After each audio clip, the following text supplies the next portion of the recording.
If you like assault rifles in Warframe, there is one that stands out for just being so broken strong that if you have it, you don't really need much else to build a strong account. You guessed it, of course, I'm talking about the Phenmor. So, in today's guide, we're gonna talk about it, why it is so exceptionally strong, how you can get it for yourself, and most importantly, I got builds. Big shout out to all generous channel members who helped me keep the lights on. And now, let's jump right into it. Now, first things first, what even is the Phenmor? The Phenmor is an Incarnon weapon, meaning that it has two different fire modes between which you can switch. In its normal form, it's a semi-automatic rifle with a sky-high damage output of 140, with most of it being slash. Just to give some context here, other high-power semi-rifles in the game, like the Electron Prime or the Tiburon Prime for example, don't even get up to 100 damage, so for the Phenmor to come around the corner with 140 and most of it being slash, that's huge right off the bat. Now, in terms of crit and status, the Phenmor looks pretty average at first with 20% of both and a 2x multiplier, but as you'll see, for the Phenmor, these stats aren't really all that important here. Why is that? Well, let's take a look at the Incarnon form. As like with most other Incarnon weapons, every time you score a headshot or a headshot kill with the Phenmor, you charge this little Incarnon meter in the middle of the screen right here. Then, when you transform it, the Phenmor turns into a fully automatic minigun with a high fire rate of 13 rounds per second. Oh yeah, and don't believe they turned down the damage to compensate for that. No, it still does 140 even in its fully automatic form. So yeah, you don't necessarily have to be a Warframe expert to see that when you have a fully auto minigun that deals more damage per shot than a semi-automatic carbine, you hit a dime. Now, to be fair here, the fire rate does go down if you hold the trigger for long, but we can mod for that, and also the Phenmor has a small disadvantage in that it's not hit scan, so at longer ranges you might have to pre-aim quite a bit, but then again, in most scenarios the engagement ranges either won't be all that crazy in the first place, or the enemies will run straight towards you anyway, so not a big deal. What is a big deal though are the Incarnon evolutions, so let's take a look at them next. See, like any other original Incarnon weapon in Warframe, also the Phenmor has 5 evolutions, and here it gets completely ludicrous, so let's talk about it. As always, the first evolution simply unlocks the Incarnon mode, and that's it. Evolution 2, however, is already quite interesting. Here we have the choice between more accuracy and less recoil, a fire rate boost, and more projectile speed. If you ask me, then the projectile speed is not needed, the other two are both viable though. If you go against big single targets like Archon, then more fire rate for the higher DPS is the way to go, but in standard day-to-day missions, I actually prefer the accuracy because the Phenmor tends to spray quite a bit, and having a smaller cone of fire means less damage wasted. Evolution 3 is pretty bad. All of these only affect the Incarnon form, and we're basically never going to use it, so just pick whatever you like. Evolution 4, however, is very black and white because the only right way to go here is plus 20% status chance and minus 10% crit. Why is that? Well, because of Evolution 5. Here, you get a 50% chance to deal plus 2000% damage on non-critical hits. So yeah, we're definitely gonna take this one.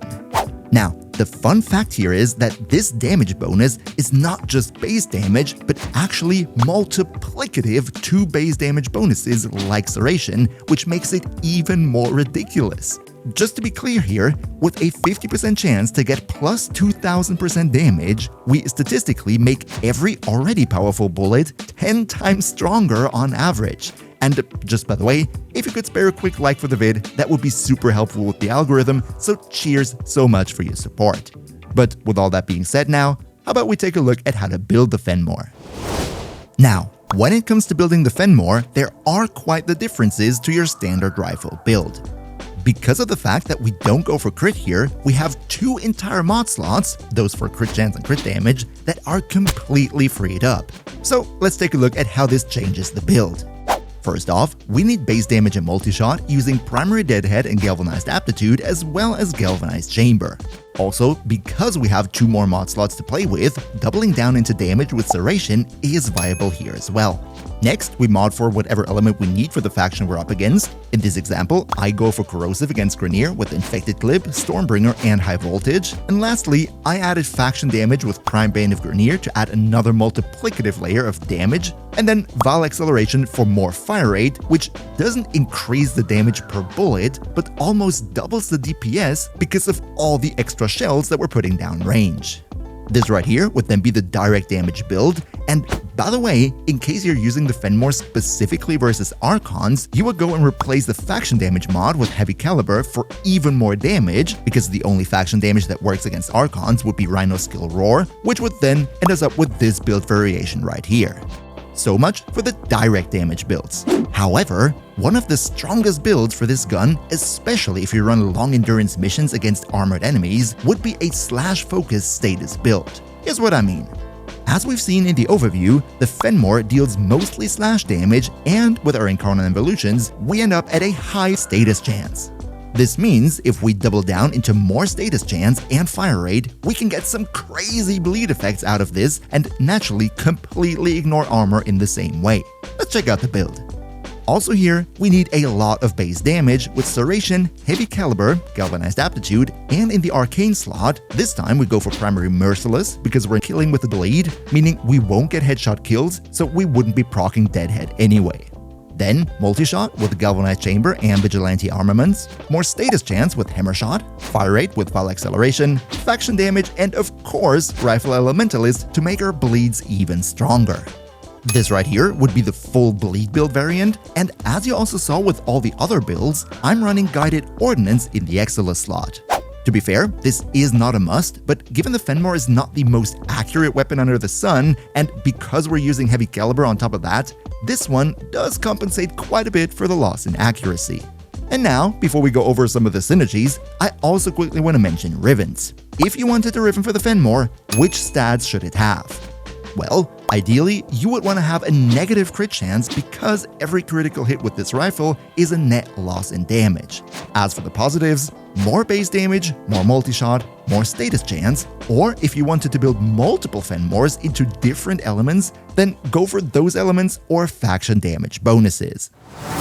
But so much for the builds. Now, let's take a look at what you can do to further buff up your Phenmor, and most importantly, what definitely not to do if you don't want to sabotage your own damage.